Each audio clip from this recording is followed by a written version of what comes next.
Hi, I'm Dr. Stephanie. And I'm Lauren. And we're going to show you how to safely side sleep. Now, this is the second best way to sleep. The first best way is to sleep on your back. And I showed you that in another video. But I oftentimes hear from patients, hey doc, it's just so hard. I just can't fall asleep on my back. And I always ask them to add that word yet. But I'll show you a way that you can do it without hurting your spine. So we're going to do that now. So Lauren's going to lay down and show you what most people look like when they side sleep.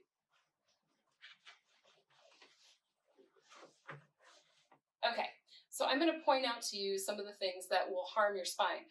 The first thing is, I don't know if you can tell, but if you draw a line between her nose and her chin, right through her forehead, can you see how her head is tipped like this? And that puts pressure on the neck. So the first thing we've got to correct is making sure that you're laying on the right thickness of pillow so that your nose and your chin is all in a straight line. And I'll show you what that looks like. I'm going to grab the proper pillow, which we used in the other video, and right next to the hole part, there's actually a flat part that's for side sleeping. So when Lauren lays on this, you can see that her nose now is in line with her chin. See what I mean? And that takes pressure off the neck. Now the next thing we can see is that she's laying on her side with her shoulders bunched up like this. She's kind of at a 90-degree angle, straight up and down. Now, what a lot of people don't realize is if you have shoulder problems and you sleep on your side, you can just look forward to those problems getting worse and worse over time. It puts a lot of pressure on the shoulder joint itself, but also your collarbone is actually where your whole arm attaches to your skeleton. And these joints can get jammed as you sleep and they'll become sore and tender. It can actually displace your first rib and start causing neck problems and headaches. So it really, really is a big problem. So the way to sleep on your side to avoid this is by sleeping at a 45-degree angle. I'll show you what I mean.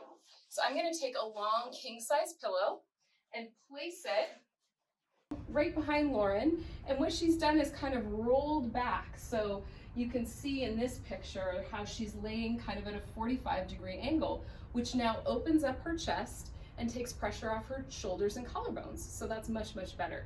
Now, a lot of times people say they really want that cozy feeling. We'll talk about that in a minute. The next thing I want to point out is, can you see how her legs are right now? And a lot of people will even have this leg straight and then have the top leg rolled over like that. So what this is doing is twisting her low back and putting pressure on her hip joint and the sacroiliac joint. So to fix this, what I recommend is that people put a pillow between their knees. And that basically, it does two things. It keeps your leg from rotating over, but also, especially for women, we have broader hips here. And so when our knees are together, it actually creates what's called a strong Q angle, meaning that there's an angle like this instead of being straight ahead. And that puts pressure on our hip joints. And it can cause pain and problems over time.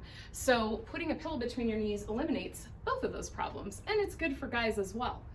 Some people really love that cozy feeling when they lay on their side. So one thing you can do is actually use like a body type pillow to go all the way down, put it partially between your knees and also in your arms. Just make sure you have that pillow behind you so that you're not stacked with your shoulders, but you're at a nice 45-degree angle, okay? And that's how you do it. Good luck.